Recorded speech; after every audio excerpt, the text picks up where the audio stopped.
ውድ የአሃዱ ቤተሰቦች ኢትዮጵያ የኤፍኤም ሬዲዮ ጣቢያ ሞገድ ስርጭትን በተለይም ለግሉ ተቋም መፍቀድ የጀመረችው ከ1997 ዓ.ም በኋላ ነው።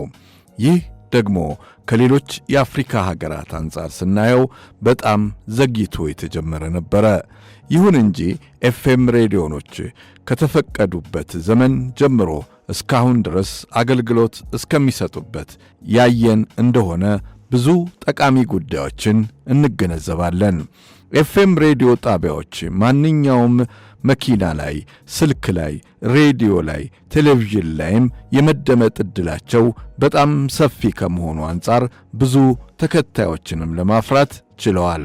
አሃዱ ሬዲዮ 94.3 ወደ አየር ፈቃድ ከመጣበት ከ2008 ዓ.ም በኋላ ብዙ ሚሊዮን ኢትዮጵያውያን አድማጭ ቤተሰቦችንም ማፍራት ችሏል። በዛሬው ኢትዮጵያዊ ስንክሳራችን አሃዱ ሬዲዮንን ተመርኩዘን ጥቂት የጋዜጠኝነት የኢትዮጵያን ታሪክ እናወጋለን። ጥበቡ በለጠ ነኝ። ኢትዮጵያ የጋዜጠኝነት ሙያ ቀድማ ለመጀመር የቻለች አፍሪካዊት አገር መሆኗ ይታወሳል። ኢትዮጵያ ሬዲዮ ጣቢያ ስትከፍት፣ ጋዜጦች፣ መጽሔቶች ማሳተም ስትጀምር መላው አፍሪካ በባርነት ስር ይማቀቅ ነበረ። በራሷ መንግሥት ነፃ በሆነ አፍሪካዊ መንግሥት ሚዲያ የነበራት ኢትዮጵያ ብቻ ሆናም ትጠራለች። ሌሎች የአፍሪካ ሀገራት ውስጥ ያሉት ሚዲያዎች የኮሎኒያሊስቶች፣ የቅኝ ገዢዎች ሬዲዮኖች፣ ጋዜጦች፣ መጽሔቶች ነበሩ። እነዚህ መገናኛ ብዙሃን የአፍሪካ ወንድም እህቶቻችንን በቅኝ ለመግዛት የሚጠቀሙባቸው የፕሮፓጋንዳ መሣሪያዎቻቸውም ነበሩ።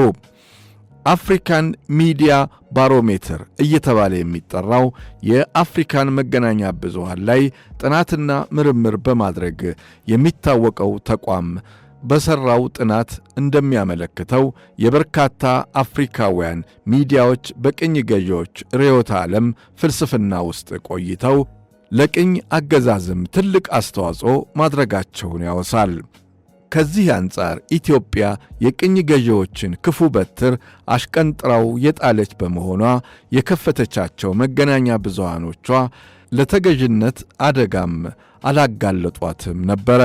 በእርግጥ ኢጣሊያ በ1928 ዓ.ም ኢትዮጵያን ወራ 5 ዓመታት ያህል በቆየችባቸው ጊዜያት አንድ ጋዜጣና መጽሔት በአማርኛ ቋንቋ ታሳትም ነበረ። እነዚህ ጋዜጣና መጽሔትም የቄሳር መንግሥት መልእክተኛ በሚል ጋዜጣው ሲታወቅ፣ መጽሔቱ ደግሞ የሮማ ብርሃን በመባል ይታወቅ ነበረ። እነዚህ ሁለት የአማርኛ ጋዜጣና መጽሔት የኢጣሊያ ወራሪ የሚያበረታቱ፣ ተገዥነትን የሚሰብኩ፣ ሉዓላዊነትን፣ ኢትዮጵያዊነትን ለፋሺስት ኢጣሊያ እሺ ተብሎ እንዲገበር ለማድረግ ብርቱ ጥረት የሚያደርጉ ነበሩ። ነገር ግን የኢትዮጵያን ትግል እነዚህንም ጋዜጦችና መጽሔቶች አስቆሟቸዋል። በጋዜጣውና በመጽሔቱ ላይ ይጽፉ የነበሩት ደግሞ ለፋሺስት ኢጣሊያ ያደሩ የተማሩ ኢትዮጵያውያን ነበሩ። የጋዜጣውም የመጽሔቱም ዋና አዘጋጅ ነጋድራስ ወይም ፕሮፌሰር አፈወርቅ ገብረ ኢየሱስ ነበሩ። ፕሮፌሰር አፈወርቅ ትልቅ ደራሲና ሰዓሊም የነበሩ ናቸው። ግን ለፋሺስቶች አደሩ። ሚያዝያ 27 ቀን 1933 ዓ.ም የኢትዮጵያ አርበኞች ፋሺዝምን ድል አድርገው አዲስ አበባን በተቆጣጠሩበት ጊዜ የእነዚህ ቅኝ ገዢዎች ጋዜጣና መጽሔትም ሥራቸው ቆሞ ዋና አዘጋጁም አፈወርቅ ገብረ ኢየሱስ በችሎት አደባባይ ሞት ተፈርዶባቸው በኋላ ግን ተሽሮላቸው በግዞት ከአዲስ አበባ ውጪ ወደ ጅማ ገጠራማ አካባቢ እንዲኖሩ ተፈረደባቸው። እዚያ እየኖሩ ሳለ ሕይወታቸውም አለፈች። በጣም የሚገርመው ግን ለኢጣሊያ ፋሺስቶች ያደሩ ባንዳ ኢትዮጵያውያን ለገዢዎች ጋዜጣ መጽሔት ሲያዘጋጁ፣ በአንጻሩ ደግሞ እንግሊዛዊቷ ሲልቪያ ፓንክረስት በእንግሊዝ አገር በለንደን ከተማ በእንግሊዝኛ ቋንቋ ለኢትዮጵያ ሙሉ በሙሉ የወገነ ለኢትዮጵያ የሚታገል ጋዜጣ ታሳትም ነበረ። ያ ጋዜጣ ኒው ታይምስ ኤንድ ኢትዮጵያን ኒውስ በመባል ይታወቅ ነበረ። ከፋሽዝም ወረራ በኋላ የኢትዮጵያ መገናኛ ብዙሃን እድገት በርካታ ደረጃዎችን ተሻግሯል። ጋዜጦች፣ መጽሔቶች፣ ሬዲዮ ከዚያም ቴሌቪዥን እያለ መጥቶ ዘመነ የካቲት 1966 ዓ.ም ላይ ደረሰ። ከዚያ በኋላ አብዮታዊነት፣ ሶሻሊዝምነት፣ ኮሙኒዝምነት እያለ ሚዲያውም በዘመኑ የፖለቲካ አስተሳሰብ ተቃኘ። በ1983 ዓ.ም ኢህአዴግ ወደ ሥልጣን ሲመጣ በመገናኛ ብዙሃን ዘርፍ በ1984 ዓ.ም አዳዲስ አስተሳሰቦችም መጡ። ነፃ ሚዲያ የሚባል ፈረንጆቹ ፍሪ ፕሬስ የሚሉት። በዘመኑ በርካታ የግል ጋዜጦችና መጽሔቶች የሚታተሙበት ወቅት ነበረ። ያ ጊዜ ፖለቲካዊ ትኩሳቱም በጣም የጋለበት ነበር። የደርግ መንግሥት ወድቆ ኢህአዴግ ሥልጣን የያዘበት፣ በመቶ ሺዎች የሚቆጠሩ የቀድሞ ጦር አባላት ካለ ሥራ የተበተኑበትም ጊዜ ነው። የደርግ ገዢ ፓርቲ የነበረው ኢሰፓ ወይም የኢትዮጵያ ሠራተኞች ፓርቲ አባላት ብዙዎቹ የታሰሩበት፣ የቀሩት ከየሚሰሩበት ቦታ ከሥራ የታገዱበት ወቅት ነበረ። በዚያ ላይ ከማስታወቂያ ሚኒስቴር መስሪያ ቤት የነበሩ ታላላቅ ጋዜጠኞችም ጭምር ከሥራ የተባረሩበት የነውጽ ወቅት ሆኖ ይታወሳል። ኤርትራ ውስጥ የነበሩ ኢትዮጵያውያኖች ደግሞ ከፊሉ ወደ አዲስ አበባ በስደት የመጡበት፣ ከፊሉ ወደ ሌላ ሀገር የተሰደዱበት የትርምስ ዘመን ሆኖ የታየበት ወቅት ነበረ። ታዲያ በዚያ ሁኔታ ውስጥ ባለች ሀገር የግል ጋዜጦችና መጽሔቶች ዋና አጀንዳቸው ምን ሊሆን ይችላል? ከ1984 ዓ.ም በኋላ በነበረችው ኢትዮጵያ በተለይ በግል መገናኛ ብዙሃን ዘርፍ ውስጥ በስፋት የምናገኛት ኢትዮጵያ የተረጋጋች አልነበረችም። ጋዜጠኝነት ራሱ የትግል ሜዳ ሆኖ የቀረበበት ወቅት ነበረ።